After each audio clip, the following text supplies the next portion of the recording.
Boa noite a todos, sejam bem-vindos a mais um encontro do Grupo GEM.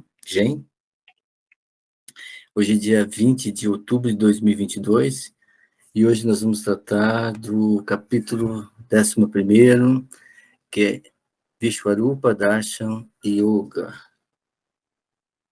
que pode ser chamado também de Yoga da Visão Uniforme do Senhor, e tem outros nomes que talvez o Rubens explane melhor, né? E para isso eu peço que o Rubens, então, eu só quero fazer uma consideração, eu acho esse um dos mais lindos da Gita. É um dos momentos em que Krishna consegue estar na frente,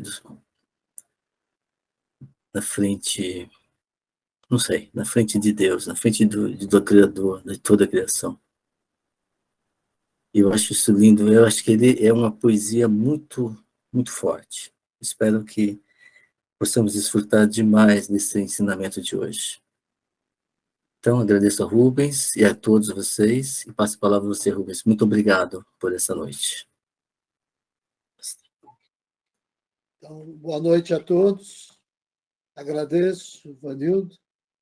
Então, hoje, 20 de outubro de 22, nós iniciamos o 11º capítulo, Vishwarupa Darshana Yoga. Tem várias traduções. Acho que a visão da forma cósmica universal pode ser uma delas, né? Esse é um capítulo longo, são 55 versos, mas ainda assim, em função da própria natureza do capítulo, do nosso estudo, eu pretendo passar por todo o capítulo hoje e abrir depois para que a gente possa interagir um pouco com relação a esse conteúdo. E sempre, quer dizer, cada vez que a gente se encontra, a gente varia um pouquinho a metodologia e hoje não vai ser diferente. Eu gostaria de fazer algumas observações iniciais com relação a como é que esse momento foi criado, foi originado, esse momento dessa experiência de ajuda, né? Então, quero começar pelo encontro passado. Foi o Marcelo Paturi que fez uma observação interessante no encontro passado, né? Que ele disse que se no 10º capítulo Arjuna exerce a escuta em relação à realidade sagrada, nesse 11º, ele alcança a visão desta mesma realidade. Então, como é que isso se dá e o que é que isso significa? Quais as implicações disso? Vamos começar entendendo o título, né? Vishva, uma das traduções possíveis é universo. Rupa, pode ser muita coisa, aparência, forma, figura, natureza, modo, forma material. E Darshana, visão, percepção, ponto de vista, filosofia, sistema filosófico, visão de mundo, compreensão, ensinamento, opinião, observação, antevisão e mesmo previsão. Então, Vishwarupa Darshana Yoga, esse título que foi dado, né, é isso. É a manifestação, trata da manifestação do uno e do múltiplo, trata dessa visão cósmica, ou seja, esse yoga da visão da forma cósmica. E, como eu disse, eu queria fazer uma coisa que é um pouco diferente hoje. Eu pedir a compreensão e a paciência de todos para fugir um pouquinho do que a gente vem fazendo, mas eu acho pertinente pela própria natureza desse capítulo. Eu tenho para mim claro, isso é aberto a diferentes pontos de vista e interpretações. Mas eu tenho para mim que uma grande chave para se compreender esse 11º capítulo é aquilo que a gente chama de Arjuna Krita Durga Stuti, ou seja, uma passagem do Mahabharata, um pouquinho anterior à Gita, onde o Arjuna entoa o hino a Durga. Então, instantes antes do início do episódio da Bhagavad Gita, o Krishna pede para Arjuna invocar Durga, né, que é essa deusa invencível, e que é a expressão da energia cósmica, da Brahma Shakti, personificada no Mahabharata, então, como Durga, mas que já está presente desde do Rig Veda lá, como uma deidade Sharada. Quer dizer, Sharada personificada como uma deidade. Esse hino a Durga, ou Durgastva também, que às vezes se diz, entoado por Arjuna, como a gente aqui no nosso grupo bem sabe, né? Ele, claro, ele consta do Mahabharata, do livro 6º, ali na seção 23. Mas não só isso, né? Ele também aparece como parte da recensão da Bhagavad Gita, extraída da Bhashya de Hansa Yogi e editada pela organização religiosa Shuddha Dharma Mandala, e constitui, então, nessa edição da Gita, os versos 14 a 26 do 1º capítulo. O que acontece nesse hino, né? É que o Arjuna entoa e a própria divindade Durga se manifesta e abençoa Krishna. Então, antes de avançar, eu queria colocar a gente nesse clima do hino a Durga. Então, eu vou fazer isso em 2 partes. Vou convidar a todos para a gente ouvir em 3 minutos esse hino em sânscrito. Depois a gente ouvir esse hino numa tradução livre, entoado pelo Francisco Barreto, lá de Sergipe. E depois, se alguém tiver interessado em conhecer um pouquinho mais sobre esse tema, tem um artigo do meu livro-blog, depois eu deixo o link, e vou deixar também, quando editar esse vídeo, eu coloco ali na tela o link para o vídeo. Né? Então, eu vou começar por aqui, eu vou compartilhar. Arjuna's Durga Stuti from Mahabharatam Bhishma Parvam. Om Gurubhyo Namaha. Om Namaste Siddhasenani Arye Mandaravasini Kumari Kali Kapali Kapile Krishna Pingale Bhadrakali Namastubhyam Mahakali Namastute Chandi Chande Namastubhyam Tarini Varanini Katyayini Mahabhage Karali Vijaye Jaye Sike Pincha Dvajadare Nana Bharanabhusite Attashula Praharane Kadgaketakadarini Gopendrasyanude Jeste Nanda Gokulodbhave Maishashrat Priye Nityam Kausiki Pitavasini Attahase Kokamuke Namaste Surana Priye Ume Shakambari Svete Krishne Kaitabanasini Hiranyakshi Virupakshi Sudhumrakshi Namostute Vedastruti Mahapunye Brahmanye Jata Vedasi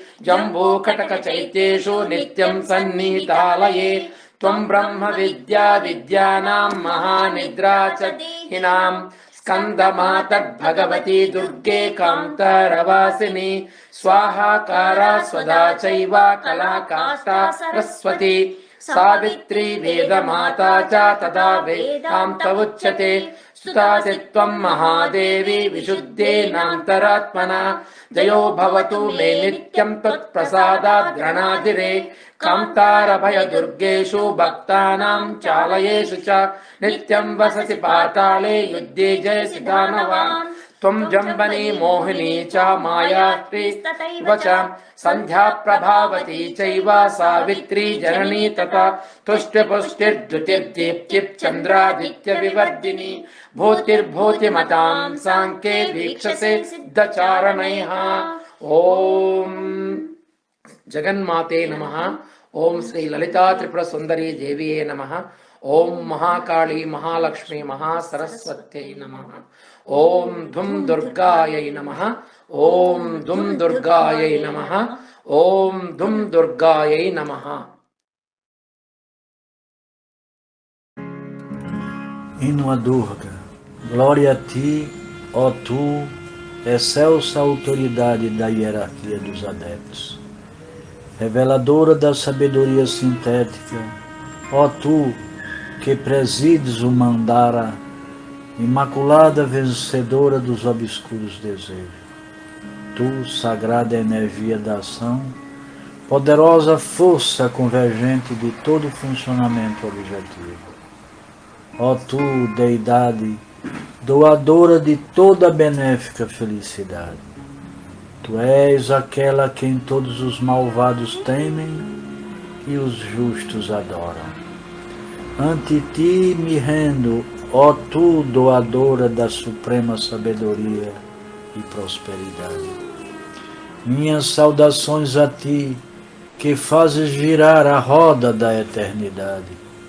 Ó tu, deidade de benéfico e irresistível poder, e excelsa despojadora de adversas emoções.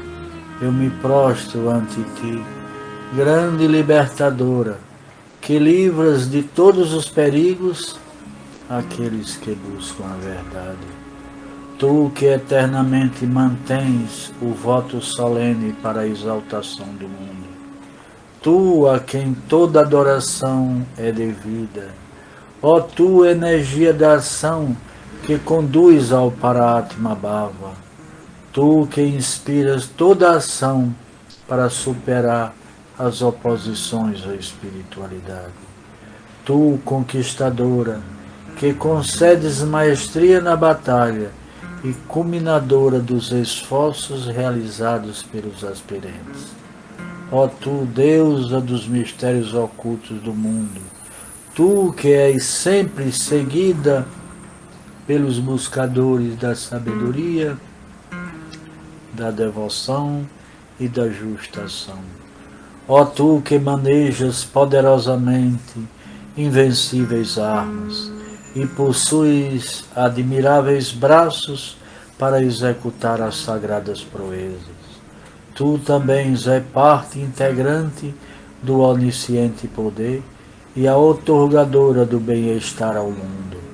Ó tu, terror dos desígnios iníquos, tu és a moradora interna no coração dos yogis, palpitando com divino êxtase. Tu eternamente te revelas na transmutação das paixões egocêntricas. Quando tua chama se manifesta no éter do coração, reduz a cinzas os impedimentos da separatividade. Ó tu, outorgadora do sagrado discernimento, tu conferes júbilo à mente dos devotos. Eu me prostro diante de ti, ó tu, que capacitas todo aspirante para executar a ação harmônica. Tu, amante da batalha espiritual, tu, espírito de toda austeridade, sustentadora da animação da vida. Ó tu, grande radiância, diretora dos processos evolutivos, divina dominadora dos propósitos perversos. Ó tu, cujo olhar, qual chama, ilumina toda a ideação impessoal. Tu, que otorgas o sintético conhecimento aos teus devotos. Ó Ó tu, ao olhar, fulmina os intentos das más ações.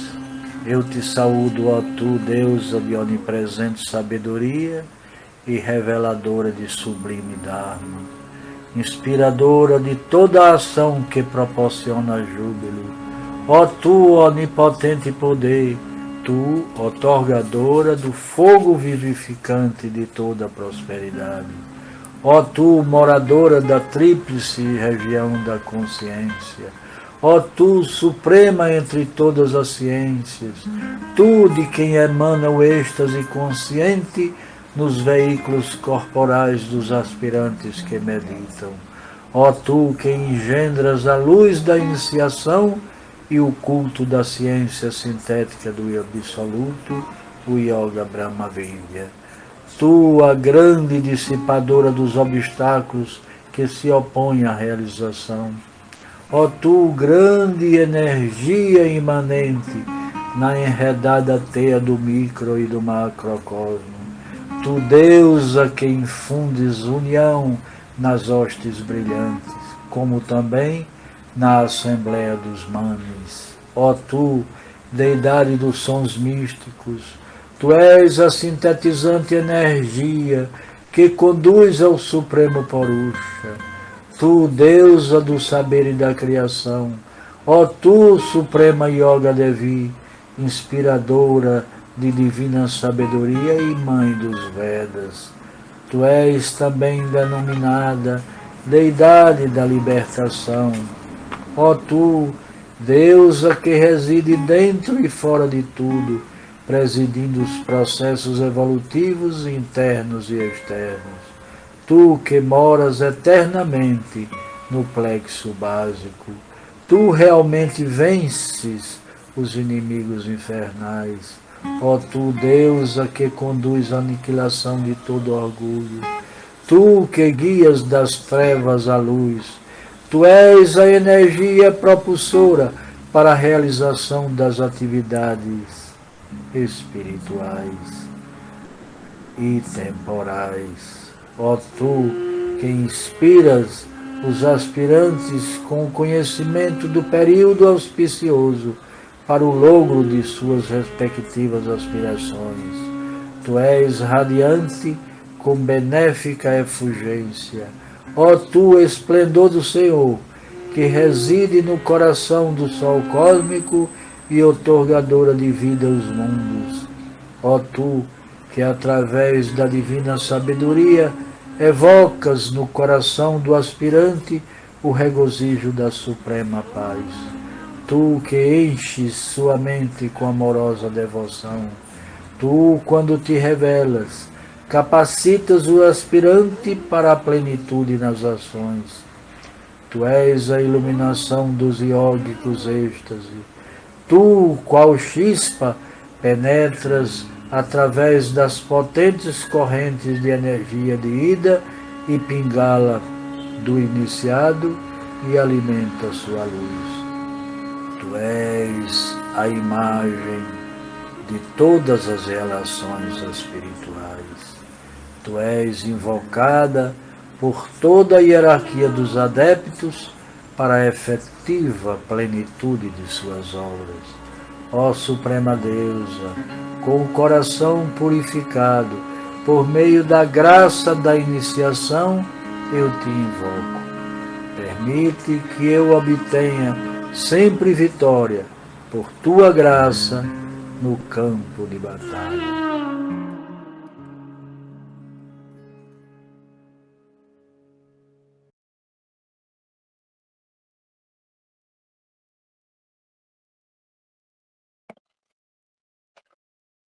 Bom, para quem conhece, né?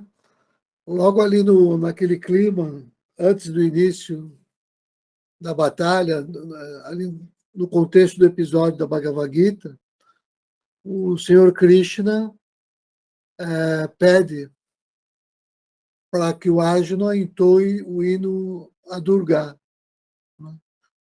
Então, com essa entoação, um pouco antes do início do episódio da Gita, o Krishna faz com que o Arjuna dirija a sua atenção ao assento do espírito, o Atman, no coração, focando a sua visão no ponto entre as sobrancelhas, conforme celebrado no hino. A tradução que nós vimos aqui é uma tradução mais livre, feita por Francisco, né? Aliás, entoada por Francisco, ele seguiu uma tradução mais livre. Para quem quiser uma tradução mais literal, eu vou passar o link depois do artigo do meu livro-blog. Agora, o importante é lembrar que o que se procura com esse mantra do amor universal é preparar o discípulo para que este entre em meditação e alcance o samadhi. Essa experiência que acontece em Arjuna nesse 11º capítulo, que é onde o Krishna consegue ao Arjuna a visão espiritual, para que ele possa contemplar a forma cósmica universal, que é descrita na literatura sagrada da Índia, desde o Rig Veda, conforme está representada pelos conceitos de Atman e Brahman. Bom, essencialmente, a gente sabe que a meditação é uma função da mente. Né? A mente que tem como atividade essencial a cognição. Né? Então, essa mente, ela atua em função desse fenômeno, né? Em função da atuação do alento vital, o Atman, na matéria, ou seja, na Prakriti. Essa interação de ambos a gente simboliza como a Shakti, essa energia que é personificada nessas deidades, como Durga. Daí essa entoação do hino por Arjuna. Né? Então, Durga se manifesta como essa energia que purifica todas as formas de pensar, preparando a gente para a meditação. Então, essas formas de purificar o pensamento, muitas vezes são referidas na nossa escola, em outras, né? Como as 5 tintas, as 5 formas de purificar o pensamento. Eu não vou aqui me estender, porque isso varia de escola para escola, mas quem tiver interesse, eu tenho também 2 artigos no livro-blog, onde eu trato um pouquinho disso. Depois, quando eu editar o vídeo, eu deixo o link. Então, mas o que é importante aqui mencionar é que, sobre esse mesmo tema dos tintas, tem um artigo em inglês do Vasudeva Rao, publicado em 1936, na revista Deshuda Dharma, né? Então, acho que está lá assim, como tópicos de Sanatana Dharma Dípika. É um comentário ao volume 3 do Sri Hansa Yogi. O que é importante a gente tirar dessa disciplina quíntupla é que a mente é a sede da meditação. E a gente, por intermédio dessa disciplina quíntupla, a gente alcança o estado meditativo, de meditação. Né? A gente sabe que são 5 tintas, então o quinto, que subsome os demais, a gente chama de Brahma Tinta, é o que corresponderia propriamente àquilo que a gente está chamando de meditação. É quando a gente está totalmente absorto na ideia da divindade. Então,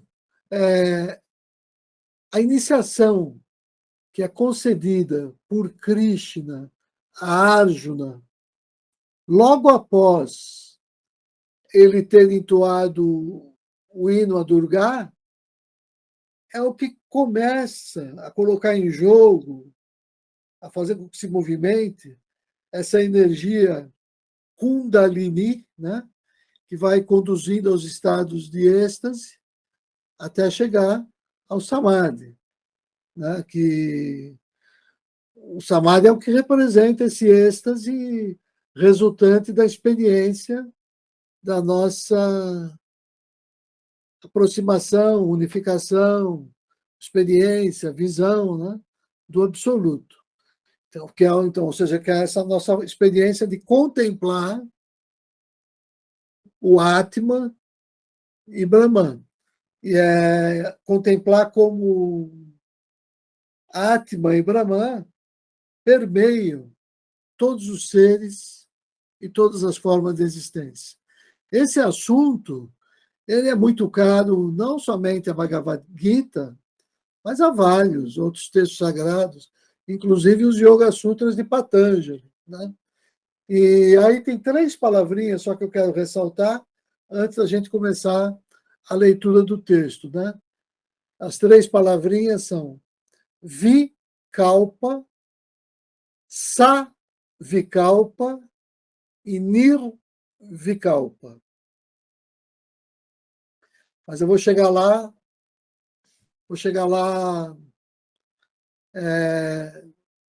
devagarzinho.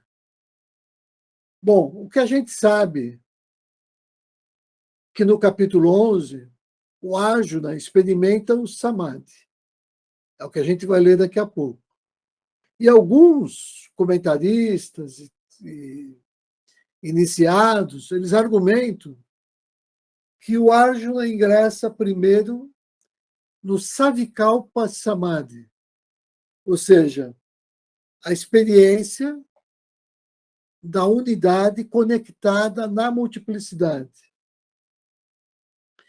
E logo ele tangencia o Nirvikalpa Samadhi, que é a experiência da unidade para além da multiplicidade, né? Então, o Arjuna pode comprovar, ou seja, ele pode ver por si mesmo que todas as entidades são formas do Atma, que é a expressão maior da divindade manifestada como Vishnu, Surya, Indra, Shiva, Yama, etc. Bom, essas 3 palavrinhas a gente pode perceber, né, que a palavra Vikalpa ela é precedida desse Sa ou desse Nir, que é a ideia, então, de você estar conectado em linhas gerais, com a multiplicidade, representada pela expressão Vikalpa, ou que você, Nir, esse prefixo nega, né? Então, ou seja, que você está experimentando a unidade que está para além dessa multiplicidade. Agora, esse tema é muito complexo, porque eu mesmo sou muito cético, né, quando explicam o Savikalpa, Nirvikalpa, para falar dos vários tipos de Samadhi, como Vikalpa Samadhi e Nirvikalpa Samadhi, né? Por quê? Olha, só quem pode tratar de um assunto desse é quem passou pelo Samadhi. Não adianta ficar teorizando, né? Então, e na Gita, eu vou tratar como trata a Gita, que eu não tenho certeza se faz lá essa distinção como faz o Yoga Sutra de Patanjali. Eu não vejo isso na Gita. O que eu sei é o seguinte: Arjuna experimenta de um tipo de Samadhi. Que tipo é esse? É o que a gente vai olhar com calma. O que eu sei é que ele experimenta, muito importante isso, por si mesmo. Ele vê por si mesmo, né? Então, o que eu sei, em linhas gerais, é que para o Vedanta, esse Nirvikalpa Samadhi representa a experiência da unidade do sujeito, ou seja, aquela ideia de que tudo é um, e onde a gente compreende que nós somos esse ser universal. Agora, para o Patanjali, que é uma coisa um pouco mais assim no plano material, o entendimento dele dá mais da dimensão do corpo, ele acha que o Nirvikalpa Samadhi seria algo parecido com um sono profundo, né? Ou seja, esse eu não representaria mais que o estado de testemunha. E uma vez que só há testemunha quando há algo para se testemunhar, né? E não é isso que ocorre no sono profundo. Então é por isso que ali é que só tem um, que dá essa ideia do Nirvikalpa Samadhi para o Patanjali. Quando eu penso do Vedanta, para onde o conhecimento é sempre o ápice, né? A crítica que as escolas discutiam umas com as outras, né? É que para ter conhecimento já exige que exista um conhecedor e aquilo que há para ser conhecido. Então, que não seria o Nirvikalpa por excelência, como trata Patanjali. E aí vem todas aquelas discussões que, sinceramente, eu não tenho a menor preocupação com ela, porque, como eu mencionei, né, eu estou preocupado com o que está sendo descrito na Gita, que é esse samadhi muito especial, sem essas classificações dos comentadores, de que tipo é, o que não é, que a escola fala. Né? Então, por quê que eu digo isso? Porque quando a gente se refere à Gita, que se fala do samadhi, às vezes outras escolas, não, mas tem um tipo de samadhi superior, que não foi experimentado na Gita, que é o tal do Nirvikalpa Samadhi, né? Que representaria o ápice da realização humana. Porque ele representaria aquele conhecimento de que tudo se dá e desaparece dentro da nossa própria mente. Né? Então, eu não tenho nem certeza que exista esse ápice, porque eu acredito no processo de Brahma Samípya, ou seja, de convergência assintótica para Brahman, convergência que se dá eternamente. Né? Então, é por isso que a gente fala, inclusive, num terceiro estágio transcendente, Shuddha, que está além de Savikalpa e Nirvikalpa. Agora, o que importa dizer é o seguinte, o texto não faz essa distinção. A única coisa que eu sei é que o Krishna vai afirmar, lá nos versos finais do capítulo, no 47, 48, depois 52 a 54, e ele afirma com todas as letras, e é isso que me interessa, e é para isso que eu dou validade, vamos dizer assim, é que ele afirma que unicamente Arjuna teria tido essa experiência e, portanto, alcançado esse tipo muito especial de samadhi que ele não tinha possibilitado nem aos deuses tamanha experiência. Então, isso mostrando que samadhi, por excelência, é o que está sendo tratado nesse capítulo 11, né? E de uma maneira que, em geral, as escolas não dão assim essa importância, sempre colocando como se um outro texto falasse disso de uma maneira maior. Quando não, é a Gita, a mensagem de Krishna, que possibilita que se chegue a esse samadhi jamais experimentado por ninguém na Terra, a não ser pelo próprio Arjuna, segundo as palavras do próprio Krishna. Então, o que vai importar aqui nessa leitura agora é a gente entender como é que isso se dá, e o que é esse Samadhi. E é claro que esse capítulo é cheio de figuras, de imagens, e é complicadíssimo, então a gente não pode mais do que tatear nesse assunto, lembrando daquela grande coisa, né? Que é o que importa para a gente aqui. Que eu só posso procurar aquilo que eu já sei o que é, pelo menos em parte. Então, todo esse conhecimento que a gente passa a ter do Atman ou de Brahman, que foi o que o Senhor Krishna foi revelando para Arjuna, para que ele exercesse a escuta desse conhecimento. Então, esse é um conhecimento que possibilita com que Arjuna inicie a sua busca, para que ele possa ter a sua visão, a sua experiência. Né? Então, por quê? Eu tinha dado esse exemplo do encontro passado. Vamos supor que você perdeu a chave do carro. Quando você for procurar a chave do carro, você sabe o que está procurando, você sabe que é uma chave e você conhece essa chave de tal forma que quando você a vê, você a identifica. Então, toda essa preparação iniciática que Krishna faz com Arjuna, iniciando com a entoação do hino a Durga, possibilita que agora Arjuna possa receber essa iniciação, essa Diksha, para que ele possa ter um vislumbre da divindade. Então, feito esse preâmbulo, eu queria começar a leitura do capítulo 11. Antes, assim, perguntar para o Vanildo se está tudo bem, se eu posso seguir, se quer fazer alguma parte, alguma coisa, quer passar a palavra para alguém. Rubens, boa noite. Boa noite, Augusto. Boa noite.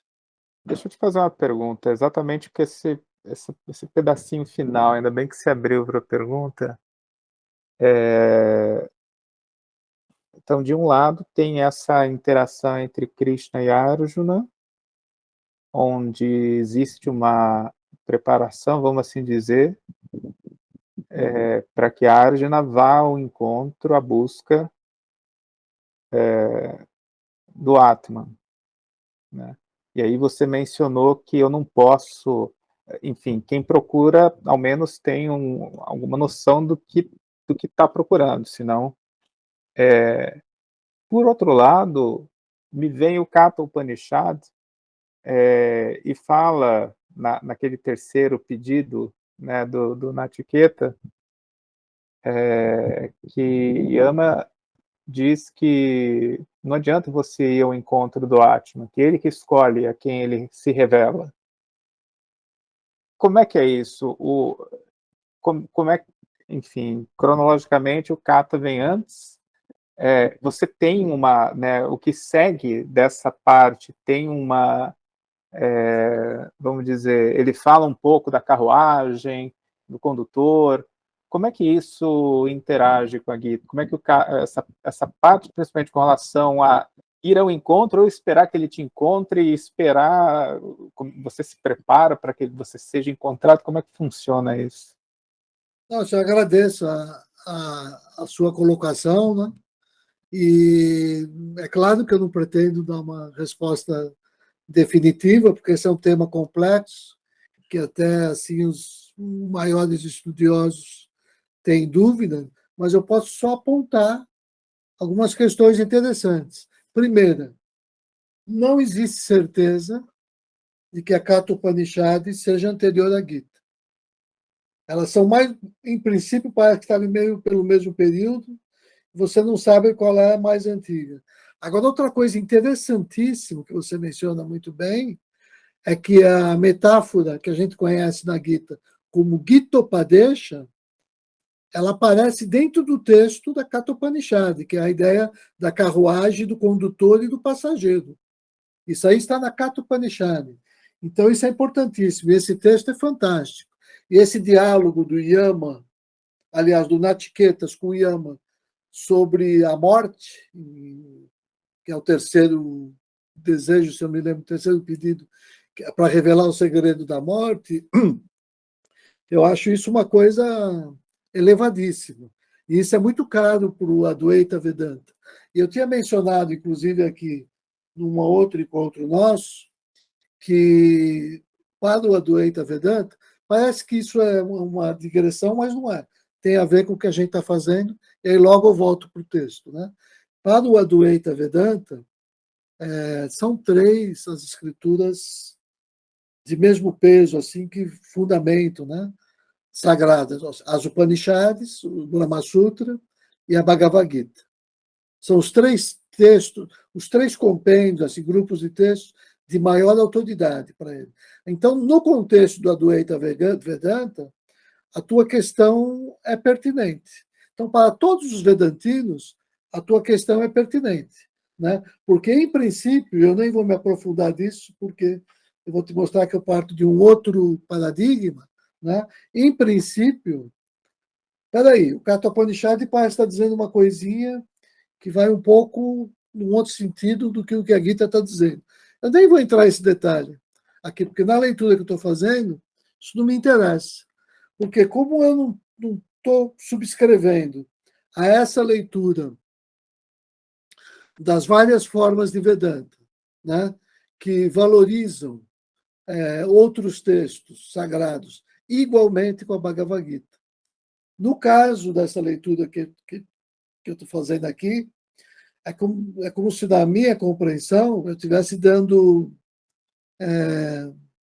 ênfase ao entendimento de que, na Bhagavad Gita, o Senhor Vyasa capta a fala de Krishna. E tudo aquilo que vem pela boca de Krishna é o que há de mais elevado e, em caso de qualquer texto entrar em contradição com a Gita, é como se a gente fosse dar uma autoridade maior à Gita. Né? Nas próprias palavras do Senhor Krishna, nesse capítulo 11, ele vai falar, eu vou proporcionar para você uma experiência que é difícil até para os seres divinos e que ninguém aqui nessa terra teve. E lá no capítulo 3º ou 4º, ele ainda diz, eu vou revelar para você um conhecimento espiritual que se perdeu do mundo. O antigo yoga que eu havia ensinado para os antigos seres e que as pessoas têm um conhecimento superficial disso. Então, não adianta eu buscar tirar essa contradição nos Puranas, nas Upanishads, ou em toda a literatura védica. Como ele lembra bem no capítulo 2, nos versos 42 a 46, né?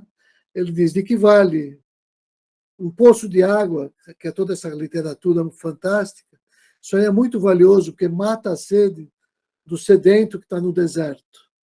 Você encontrou um poço de água, você salvou. Mas ele diz, de que vale um poço de água para quem encontrou a fonte de todas as águas?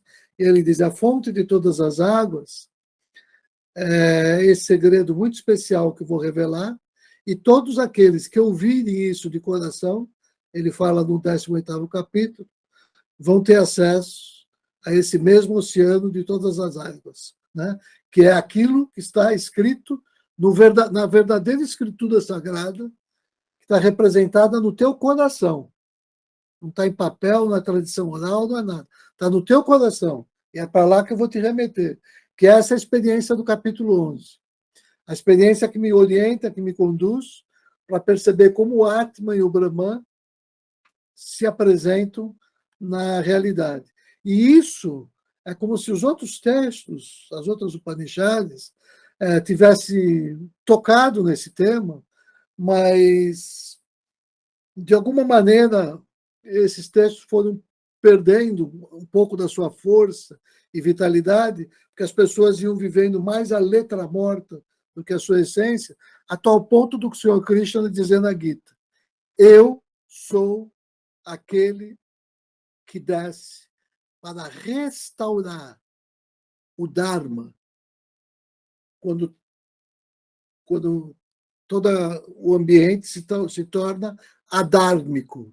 Então, eu desço a esse plano para restabelecer o puro e essencial Dharma, ou seja, desculpa, aquilo que ele revela aqui, o Krishna Yoga está sendo revelado aqui. Ou, como eu gosto de dizer também, outros dizem, o puro Yoga, o Shuddha Yoga. Então, esse Shuddha Yoga tem precedência para nós e na nossa escola, e ele pode levantar, assim, para que a gente pense, procure, se consulte, né, para elucidar essa dívida, para te dar um caminho, uma pista. Mas lembrando que para esse estudo que ele está fazendo, é como se a palavra do Senhor Krishna é que fosse de autoridade máxima. E a gente está entendendo que nessa transcrição do Vyasa é a palavra de Krishna que a gente tem, vamos dizer assim, né?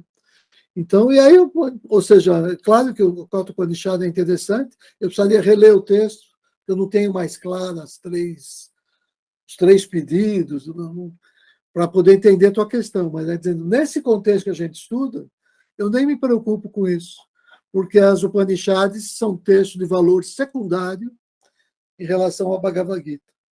E isso é o que faz a distinção do Shuddha Dharma em relação às outras escolas, e também desse entendimento da Bhagavad Gita como um texto universal que transcende e supera a própria tradição védica e hinduísta, né, fundada em toda a literatura védica, até o momento da Bhagavad Gita.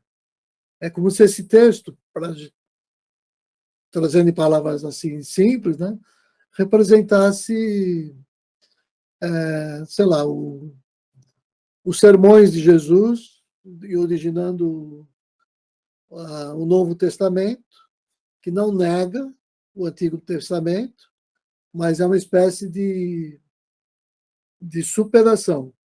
E esse capítulo 11, em especial, pretende mostrar isso. Até porque o Arjuna, ele não alcança a realização aqui. Ele tem um lampejo, mas ele vai ainda errar muito. E lá no final do texto, do Mahabharata, na Anugita, né, quando se volta a esse diálogo sobre a Bhagavad Gita,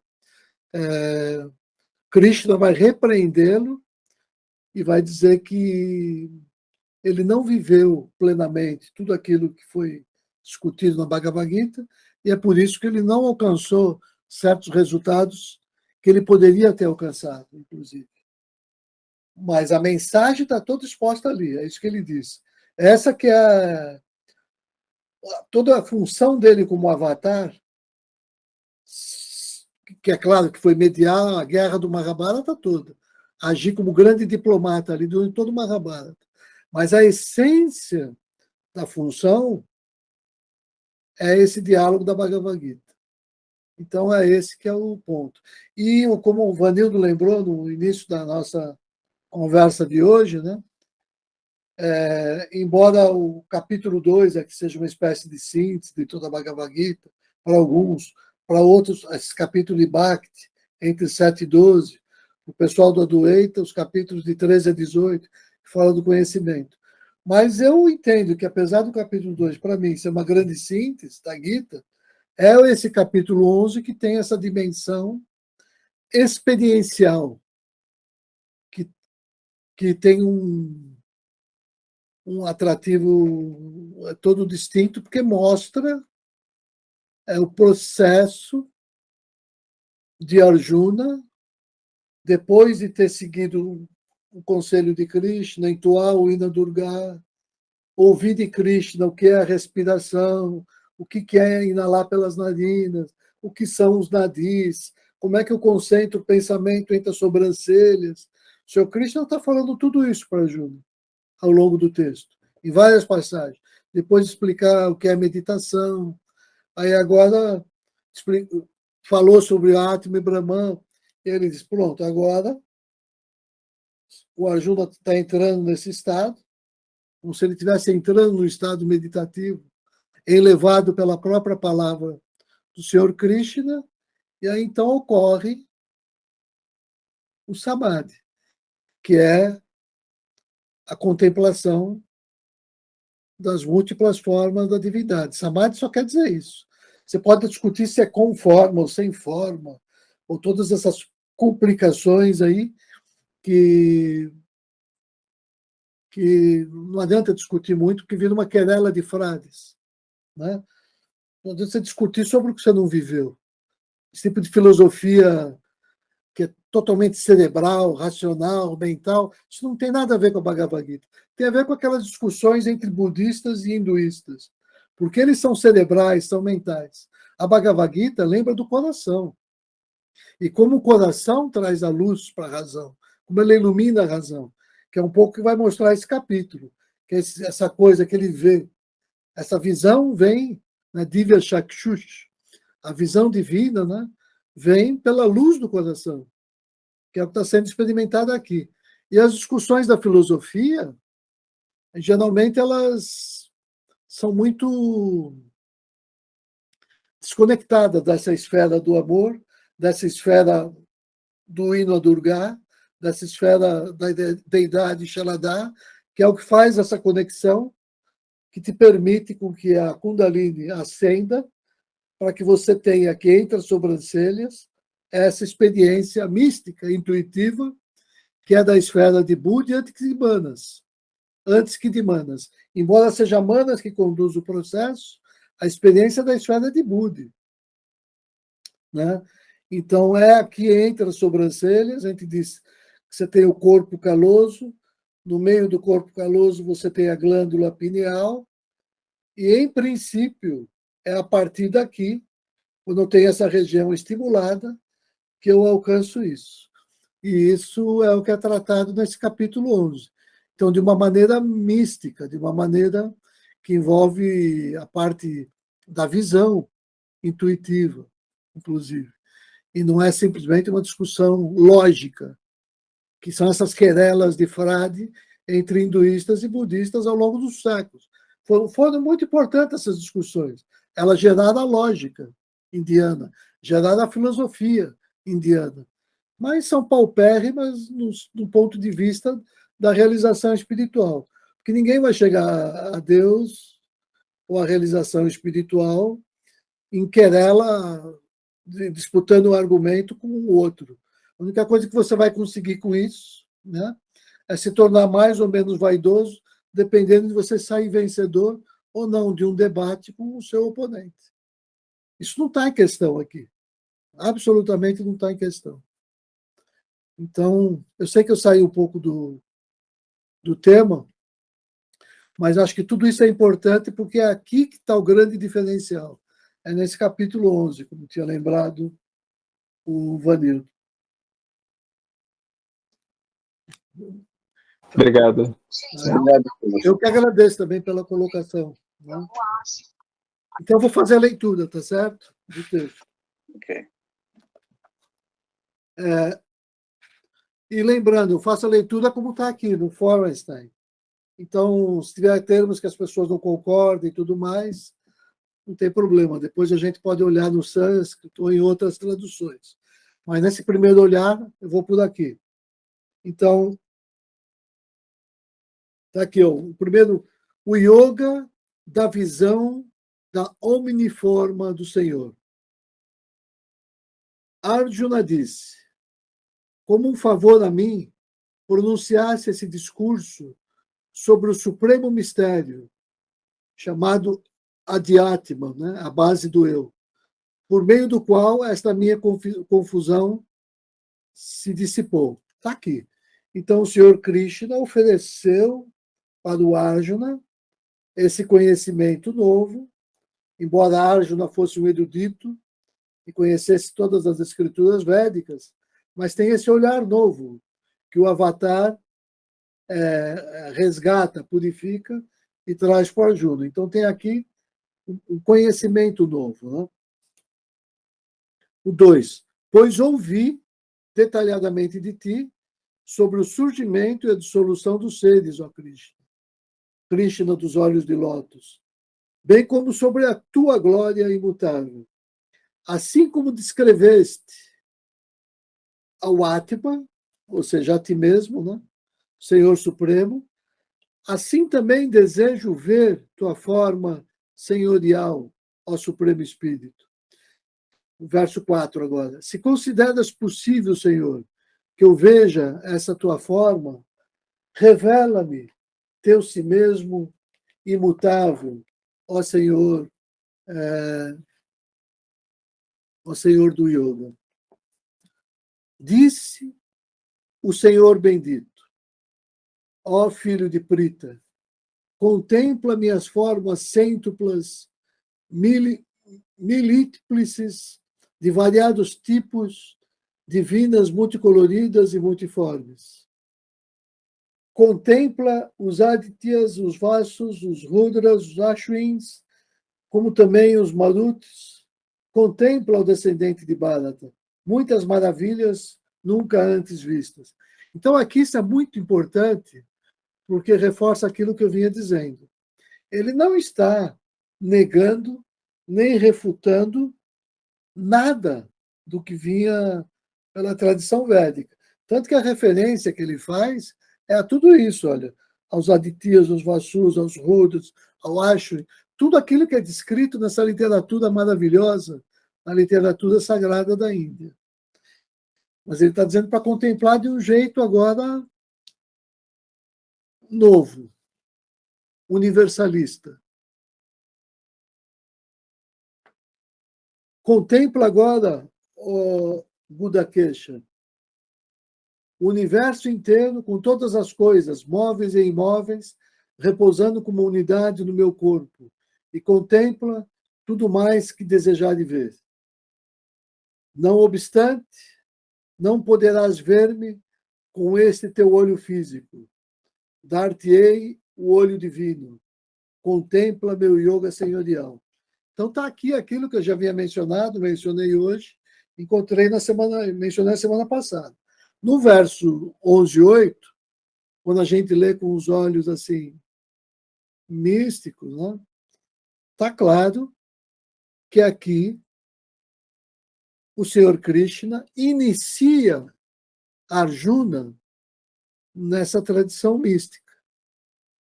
Ou seja, ele dá uma diksha para Arjuna. Qual é essa diksha? Aquilo que possibilita com que essa região que foi estimulada,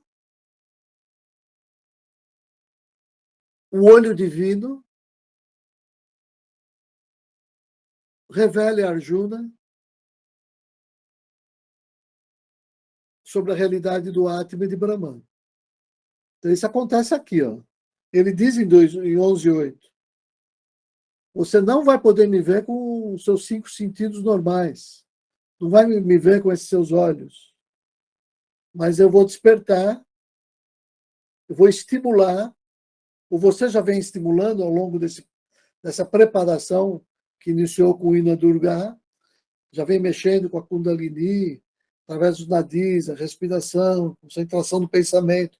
Tudo isso já vem te voltando a tua atenção para cá, para que desperte a visão espiritual. E aí o Krishna faz a iniciação.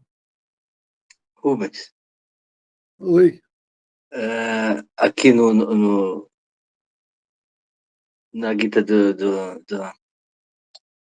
Dharma fica bem claro, é o 12:16, né? A explicação está escrita assim: iniciação Chandra Diksha, conferida a Arjuna devido à sua incapacidade de sua visão física contemplar a forma física.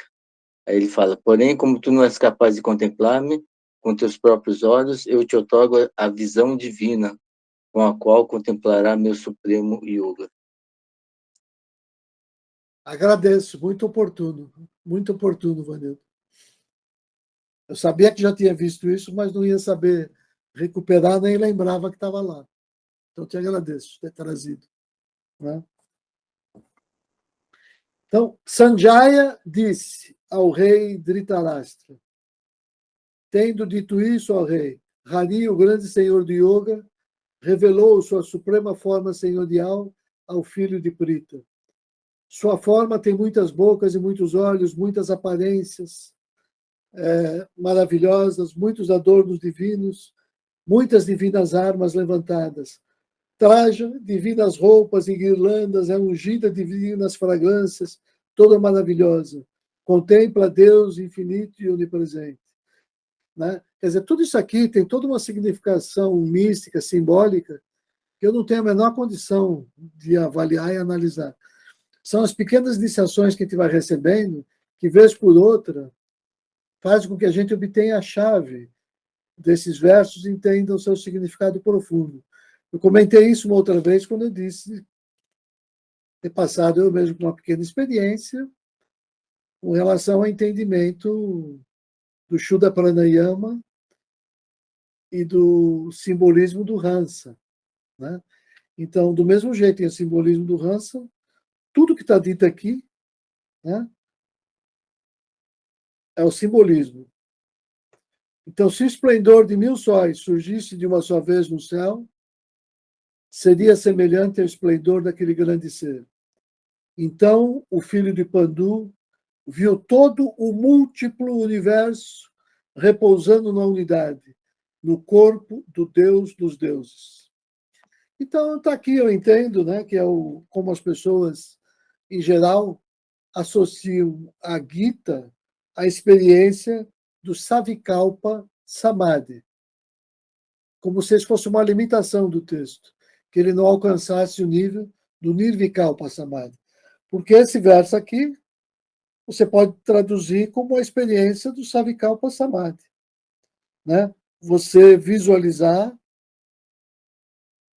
a multiplicidade, né? A multiplicidade enraizada, amarrada na unidade.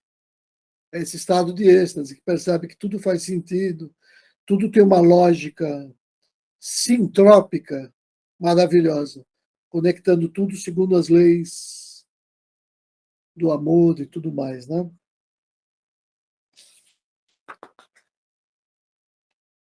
Foi quando Dhananjaya, cheio de espanto, de cabelos em pé, curvando a cabeça diante de Deus e saudando com o Anjali, disse. Quer dizer, o que a gente chama de Anjali? Vale a pena sempre lembrar, né? Que é esse gesto. E só porque eu falei em Hansa, para quem vai ver, procurar essa figura, né, do Hansa,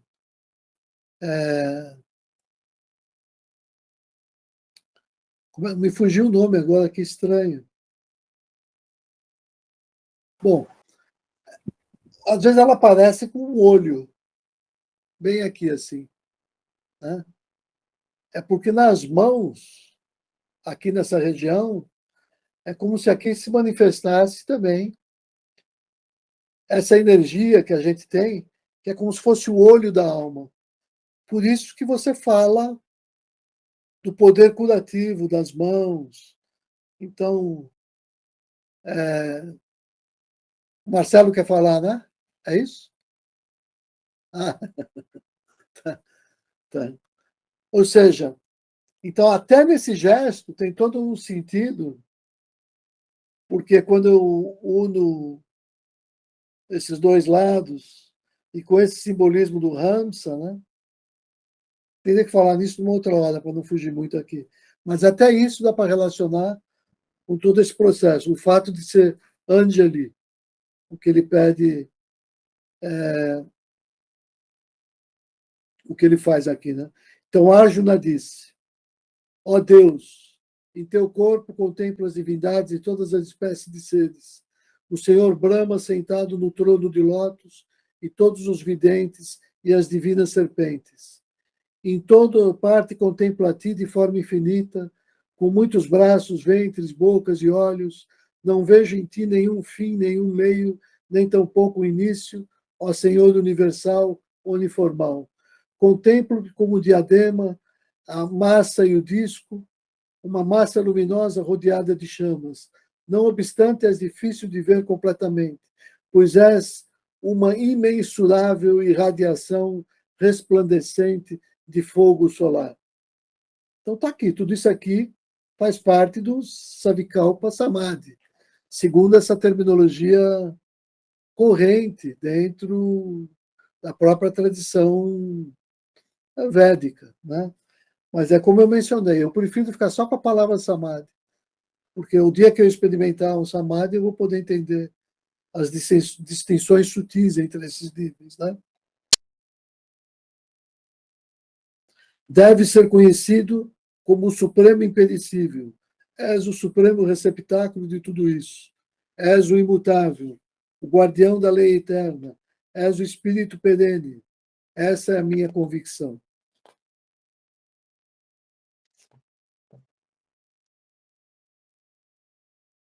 Sem princípio, 19.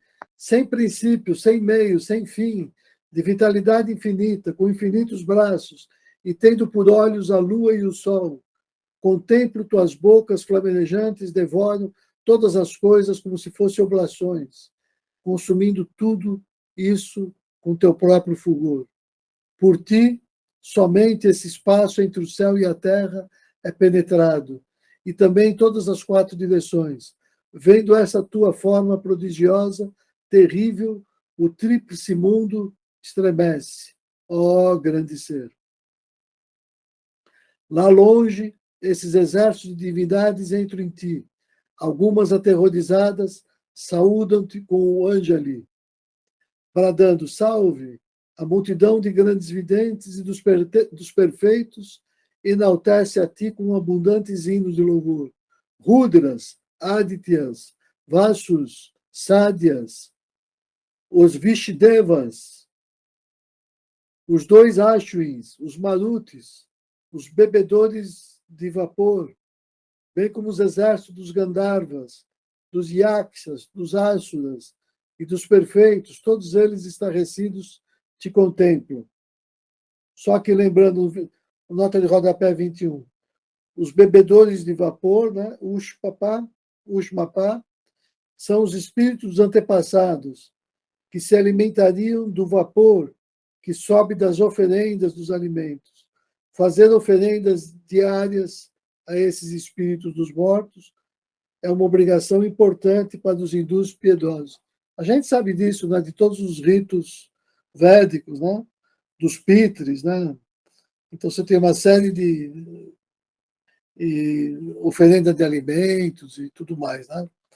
Então, ou seja, Krishna está...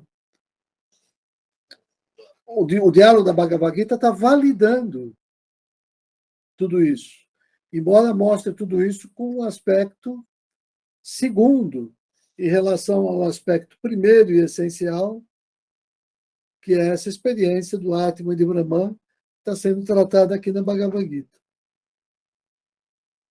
Contemplando essa grande forma tua, com suas muitas bocas e muitos olhos, ó Krishna dos braços fortes, seus muitos braços, suas coxas, os pés, seus muitos abdômenes, suas muitas presas formidáveis, estremece os mundos e também eu estremeço. Tocando o firmamento do mundo. Está aqui uma palavra-chave interessante. É quase como se ele quisesse dizer, avançando para além do Savikalpa Samadhi e tocando no Nirvikalpa Samadhi.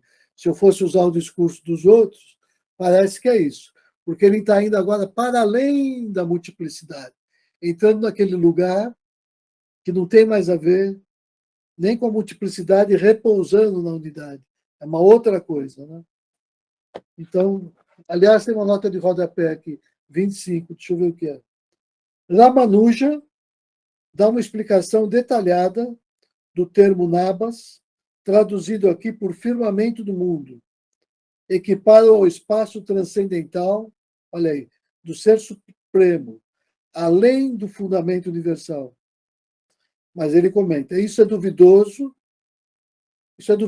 porém, pois a visão cósmica de Arjuna é necessariamente relacionada ao cosmos. Ou seja, esse autor aqui também acha que se trata só de Savikalpa Samadhi. A realidade transcendente não tem forma e está além das 3 qualidades primárias. sendo, portanto, totalmente despida de qualquer atributos, nirguna. Agora ele põe entre aspas, entre parênteses. Por outro lado, o texto não diz que a forma divina de Krishna é Nabas, mas sim que toca ou tangencia essa realidade, o que é aceitável. Ou seja, mostrando como esse tema, se eu for entrar nessa parte de discussão filosófica, isso não acaba nunca. Então, 24, né?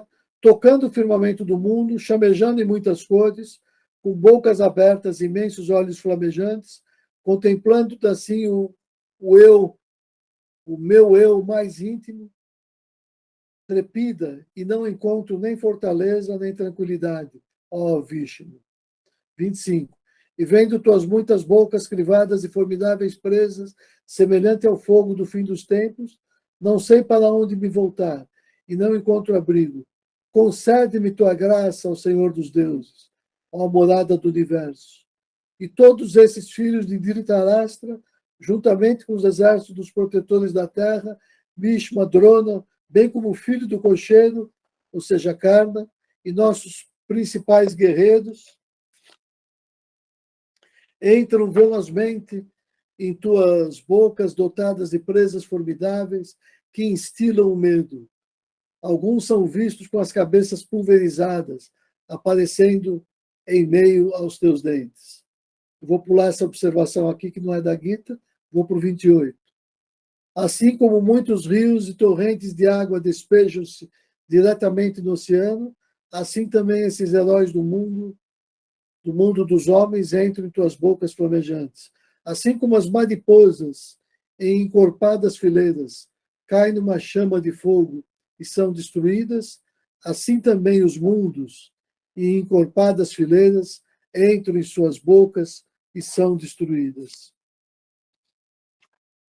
Com bocas flamejantes, consomes e devoras por inteiro todos os mundos, preenchendo o universo todo com teu clarão, teus raios terríveis, a tudo abrasam, ó Vishnu. Diz-me quem és, ó tu de forma terrível. Saudações a ti, ó melhor dos deuses. Ó melhor dos deuses, tem piedade. Quero conhecer-te como eras no princípio, pois não compreendo tua divina criatividade. Disse o Senhor bendito, sou o templo, Kala, né? Poderoso autor da destruição do mundo, dedicado a aniquilar os mundos. De todos esses guerreiros enfileirados nos exércitos antagônicos, tu somente estarás vivo após a batalha. Portanto, levanta-te e conquista a glória, subjugando os inimigos, goza de um próspero reinado. Em verdade, todos eles já foram mortos por mim. Sê meu mero instrumento, ó Savyasati. Ou seja, aqui agora ele está tratando da meditação na ação, que é como ele deve se conduzir, está saindo desse estado, dessa iniciação, dessa experiência de êxtase místico, mas ele vai ter que saber o que fazer com isso. Vai ser energia sagrada que ele audiu, que é o que vai possibilitar que ele faça da batalha uma meditação na ação. É assim que ele tem que se envolver com a batalha, né?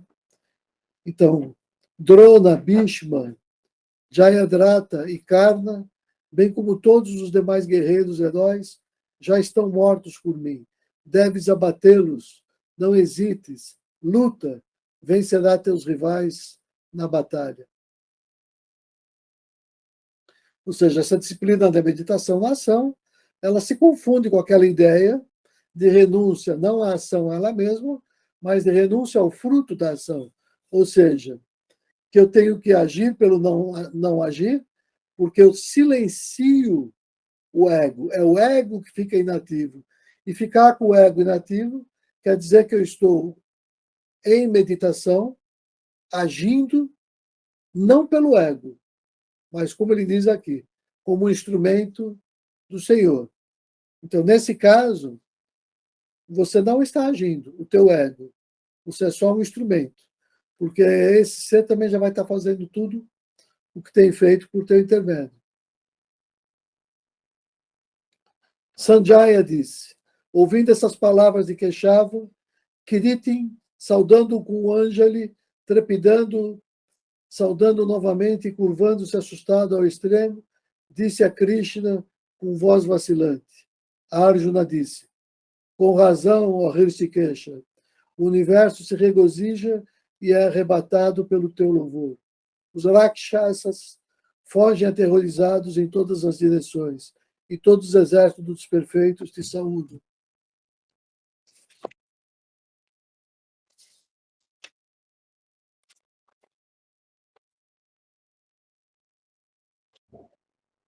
E por que não te saudariam, ó grande ser, pois que és ainda maior que Brahma, o Criador primordial, ó infinito Senhor dos deuses, ó morada do universo, és o impedecível, o ser e o não ser, e o que está além disso. Olha que interessante, né? O ser tem a ver com a Atma, com a experiência do Nirvikalpa Samadhi, o não ser, que é toda a experiência do mundo múltiplo, e ele ainda menciona. E o que está além disso. 38. És o Deus primordial, o Espírito antigo, és o supremo receptáculo de tudo isso. És o conhecedor, o conhecido e a morada suprema. Por ti tudo isso é distribuído à forma infinita. És Vayu, Yama, Agni, Varuna, a lua e Prajapati, o bisavô paterno. Saudações 1000 vezes, saudações a ti, e mais uma vez, e mais uma, saudações a ti. Saudações a ti pela frente e por trás. Saudações a ti de todos os lados. Ó, tudo. Tens vitalidade infinita e poder imensurável.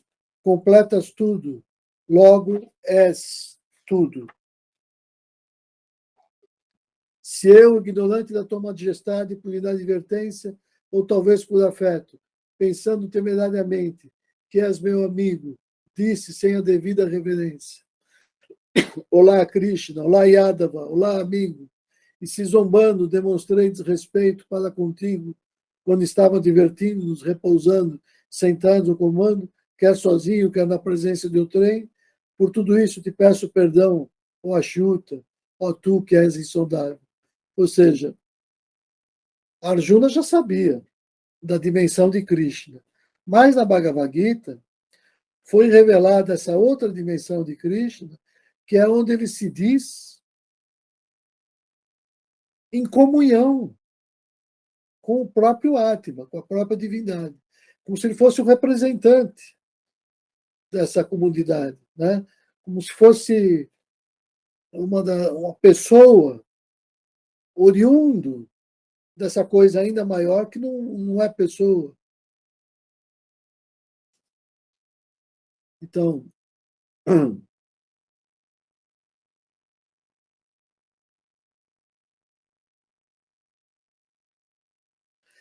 42, acho que eu estou, né? E se zombando demonstrei desrespeito para contigo, quando estávamos nos divertindo, nos repousando, sentados ou comendo, quer sozinhos, na presença de outrem, por tudo isso te peço perdão, ó Achyuta, tu que és insondável, és o Pai do mundo, com todas as coisas móveis e imóveis, és o digno de adoração e o venerabilíssimo Mestre. Ninguém é igual a ti. Como poderia haver algo maior no tríplice mundo? Ó poder inigualável. Portanto, curvando e inclinando humildemente o corpo, peço tua indulgência, ó Senhor digno de louvor. Deve suportar-me, ó Deus, como o pai ao filho, o amigo ao amigo e o amante ao amado.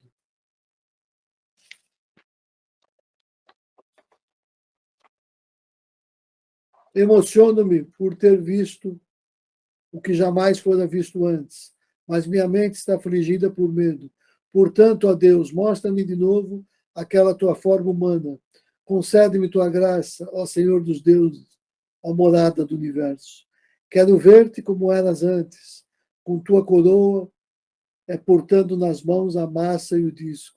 Assume de novo aquela forma de 4 braços, ó uniforme de 1000 braços.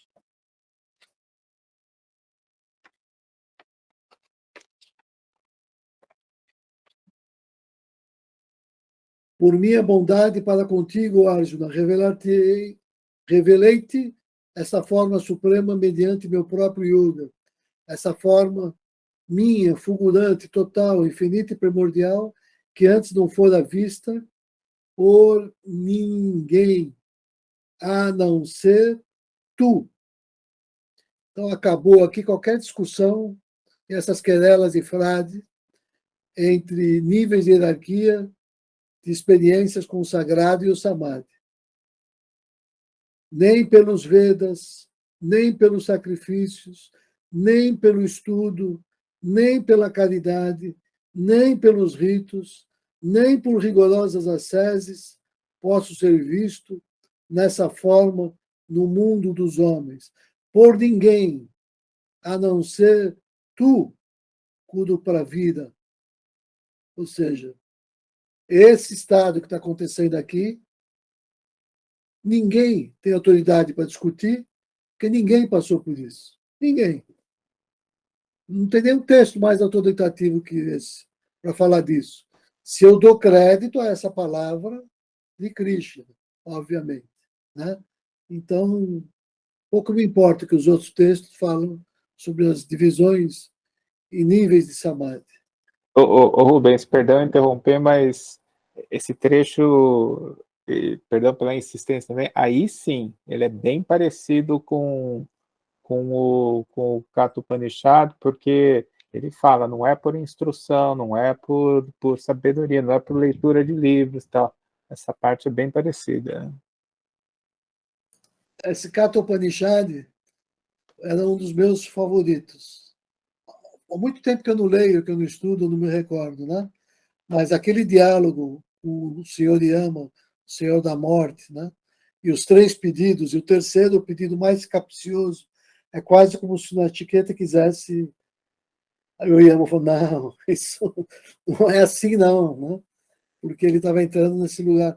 E principalmente porque ali aparece aquela imagem da carruagem que vai gerar a metáfora que a gente chama de Gita Upadesha, que para mim, eu digo que Gita Upadesha é a metáfora que revela a Bhagavad Gita como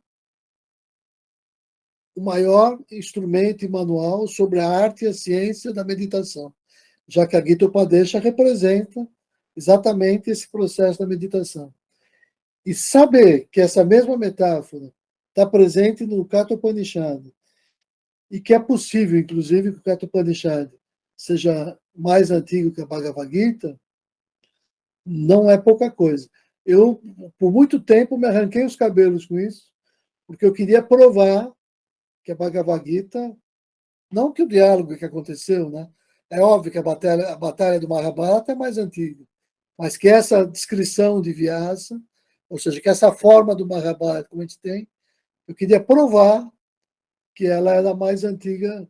Queria provar, não, que eu não tenho conhecimento para isso, mas eu queria encontrar nesses estudiosos que se debruçam sobre essas questões de filologia, não sei mais do que, eu queria encontrar essa evidência de que a Bhagavad Gita tinha precedência sobre o Katha Upanishad. Não há. Então, é um texto que eu respeito muito. Assim, existem algumas outras Bhagavad Gita, alguns outros Upanishads também que são muito caras para mim, né? A Isavasaya Upanishad é outra, por outra razão, mas a Katha Upanishad é muito especial. Eu gosto muito do texto e acho difícil encontrar alguma coisa lá que esteja em contradição com a Gita. Acho mais provável encontrar leituras de um e de outro texto que aí sim parece estar em contradição, porque são só leituras. Né? Então, eu vou seguir aqui. Eu parei. Que verso eu parei? 48, né? 48. Então, vamos lá. Nem pelos Vedas. Isso eu tinha lido. Vou ler de novo. nem pelos Vedas, nem pelos sacrifícios, nem pelo estudo, nem pela caridade, nem pelos ritos, nem por rigorosas asceses, posso ser visto dessa forma no mundo dos homens, por ninguém, a não ser tu, ó Kuru para a vida. Tu não deves tremer, não sucumbas à perplexidade ao ver essa horripilante forma minha. Liberto de todo medo, com a mente em júbilo, contempla de novo essa minha forma física familiar, a mesma que conheces tão bem. Sanjaya diz: tendo assim falado a Arjuna, Vasudeva revelou novamente sua própria forma humana e, assumindo de novo seu agradável corpo humano, o grande Senhor confortou o aterrorizado Arjuna. Arjuna disse: contemplando de novo essa tua agradável forma humana, ó Janardana, recupero agora um estado em que minha consciência volta à sua natureza normal. Disse o Senhor bendito: essa forma minha que viste, de novo, essa forma minha que viste é muito difícil de ver. As próprias divindades sempre anseio por um vislumbre dessa forma.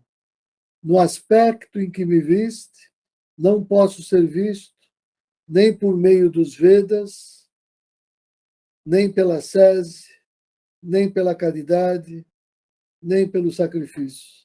É quase como se ele estivesse dizendo aqui: nem pelo Jnana Kanda, nem pelo Karma Kanda, ou seja, por nenhuma das duas vias descritas nos Vedas.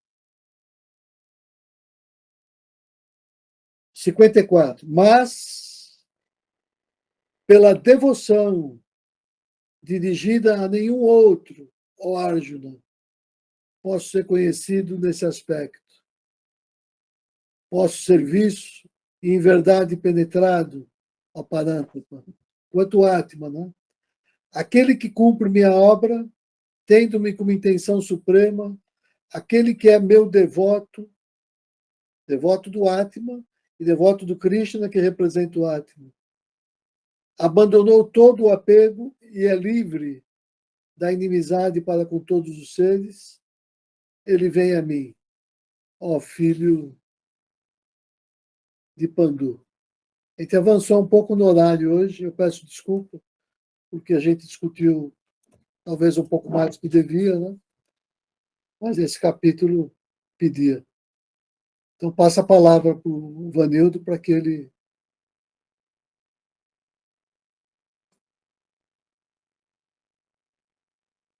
Oi, Rubens, agradeço demais. Eu acho que é um capítulo muito bonito mesmo, muito legal. Mas eu não vou prolongar muito não, porque é muita informação para mim, pelo menos para mim, né? Não sei para os outros aí como que tá. Alguém tem algum comentário, quer fazer alguma observação? Dá tempo de eu fazer uma pergunta? Sim. Tá. Rubem, olha, essa pergunta, na verdade, ela não vai adiantar nada para o nosso coração, sabe? É mais um conhecimento. O que, na parte mitológica dos Vedas, o que o Arjuna viu, na verdade, sabe aquele negócio do Purushatraya? Os três Vishnus? Na verdade, ele viu o Garbhodakashaya Vishnu, o segundo dos Vishnus. E ele não viu o Mahavishnu, nem o Kshirodakashaya Vishnu. Ele viu aquelas coisas do mundo de Maya, aquelas coisas que são perecíveis. As pessoas que são mortas, que nascem, os universos que se dissolvem. Isso aí, eu até vi aqui no celular, é o Vishnu. Ah, agora já era. Eu nem vou. Sabe, o Vishnu que está na parte mitológica, ele está dentro de uma bolinha, na parte mitológica. Então, quando naquele verso que diz que ele chega aos limites do universo, na verdade são os limites da bolinha. Então, Arjuna não viu o Mahavishnu e nem Brahman. Foi aquele comentário do Forenstein. Se ele tivesse visto Brahman, ele teria visto o sem forma, né, o sem separação, o absoluto, Mas ele não viu isso, ele viu o universo manifestado. Só que como se... aqui, consegui. Ó, vê se dá para ver aqui. Deixa eu desligar essa luz aqui. Ah, não dá. Peguei aqui. Esse aqui seria o Mahavishnu, que do Mahavishnu saem muitas bolinhas com vários Vishnus dentro. Eu vou ampliar esse Vishnu aqui, vou ampliar uma dessas bolinhas aqui. Ampliei uma das bolinhas. Então tem o Mahavishnu grandão com várias bolinhas saindo. Dentro de uma bolinha tem outro Vishnuzinho deitado, tá vendo? Vishnu deitado. O que Arjuna viu, na verdade, foi esse Vishnu dentro dessa bolinha. Estou falando da parte mitológica dos Vedas. E aí, o texto descreve os ornamentos de Vishnu, com as armas, a massa de Vishnu, com tudo de Vishnu. E aí, é isso que eu queria falar. Quer dizer, na verdade, ele viu o Garbhodakasha e Vishnu, o segundo Vishnu. Ele não teve a visão do absoluto de Brahman, e nem de Bhagavan, do Purusha Uttama, Purushottama. Não é interessante? Eu achei, aliás, eu nem conhecia os termos técnicos assim, dessa maneira tão bonita, elegante, muito bem falada, como você disse, né, que é o argumento. Eu até te agradeço e eu vou pesquisar, porque esse termo técnico eu não conhecia, por exemplo. Eu sabia dessa história, dessas polêmicas, né, todas essas grandes questões, mas o ponto de vista, como você trouxe também, que acho que é do movimento para a consciência de Krishna, que tem essa visão, não é isso? Onde você fez esse estudo? Olha, o pessoal da consciência de Krishna, ele tem uma visão diferente. Ele diz que o próprio Krishna é tudo, é o Purusha Uttama, e que Arjuna viu, na verdade, o próprio Krishna que é tudo. Eles colocam Krishna acima de Brahman. E essa visão que você nos descreveu é de qual escola? Você sabe assim, não? É a escola de tanto eu ler tantas coisas em muitos lugares. Na verdade, é conclusão minha. Porque é Aí eu faço uma síntese muitíssimo aqui. interessante, muitíssimo interessante. Mas aí vinha também, os que eu mencionei no início, né, aquele meu receio. Não vou entrar aí, porque eu não conheço, em primeiro lugar. Então, eu te agradeço por me ajudar. E não vou entrar aí porque eu sei que, dependendo da escola, eles têm um entendimento, uma nomenclatura, e esses entendimentos rivalizam, né? Então, mas eu achei muito importante, porque esse grau de sofisticação, de ir nesse detalhe, e principalmente referir à mitologia, isso é importantíssimo. Porque quando você chega no simbolismo e significado das figuras mitológicas, aí sim você reconstituiu de fato toda a trajetória até as origens, né? É assim que, tanto assim que nos estudos religiosos que a gente estuda, uma coisa que é muito importante é você, vamos dizer, você vai visitar a Índia, você tem que visitar os templos, as imagens, e saber o simbolismo de cada uma delas. Você não precisa nem comprar, nem não comprar ideia, mas você precisa conhecer, porque você sabe que a partir dali se constroem as narrativas, e os textos ganham sentido e significado. Então, eu vou atrás dessa contribuição, porque você falou uma coisa muito interessante, e que essa ideia meio que fractal, eu sempre tive isso presente de um outro jeito também, que é você abrir uma bolinha e encontrar lá dentro a mesma estrutura de novo, com outro bicho ali dentro.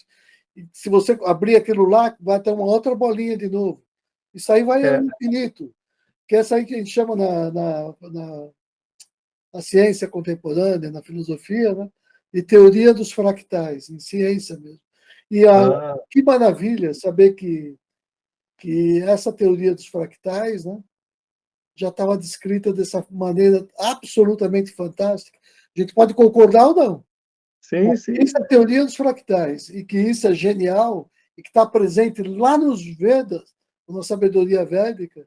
Isso aqui, para mim, é uma coisa de outro planeta.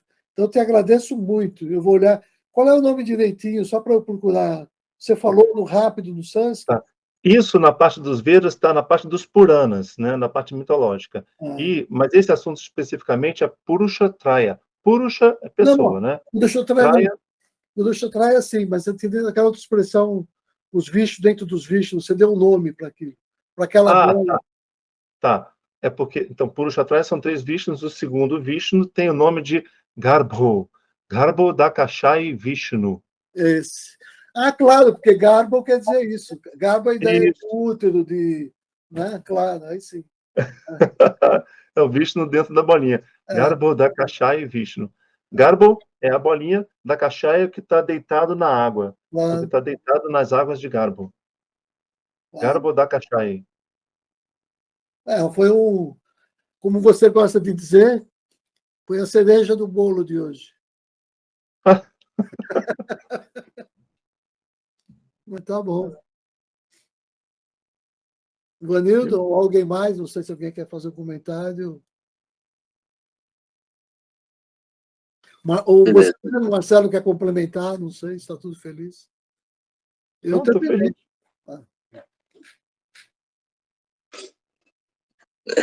Beleza. Tem muita informação hoje, gente. Vamos ficar por aqui, eu acho. Eu posso pedir para você, para terminar para a gente?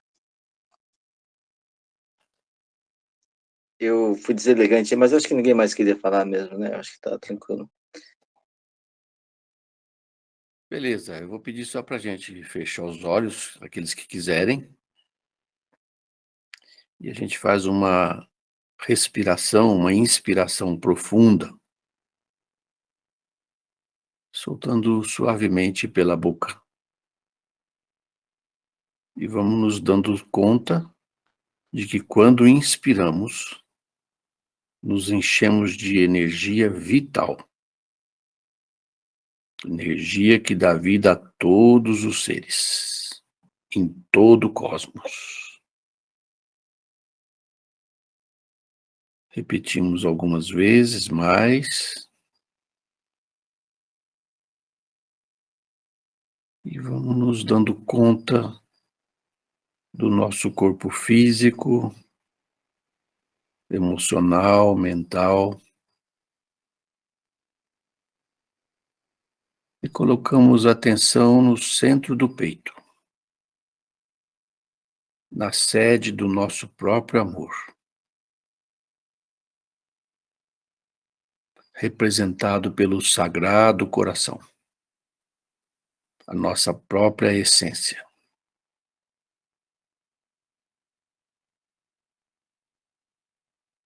E bem suavemente colocamos nossas 2 mãos juntas em forma de prece diante desse coração, diante desse próprio amor.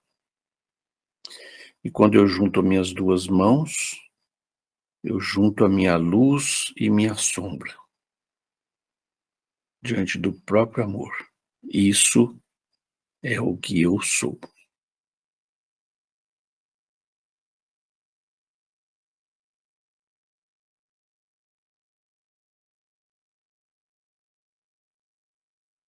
E aproveitamos para simbolicamente, quando juntamos as mãos, juntamos papai e mamãe.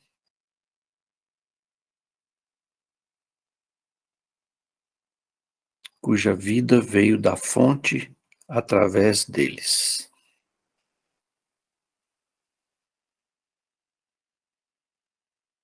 E faço então com muita gratidão uma reverência interna de alma para eles, para papai e mamãe, para todos os antepassados e para todos os seres. Om Namaha Sri Parama Rishibhyo Yogi Vyah Subhamastu Sarva Jagatam. Que haja harmonia em todos os mundos e paz para todos os seres. Namastê. Namastê. Boa noite a todos. Até a próxima. Boa noite. Namastê. Namastê. Eu não falei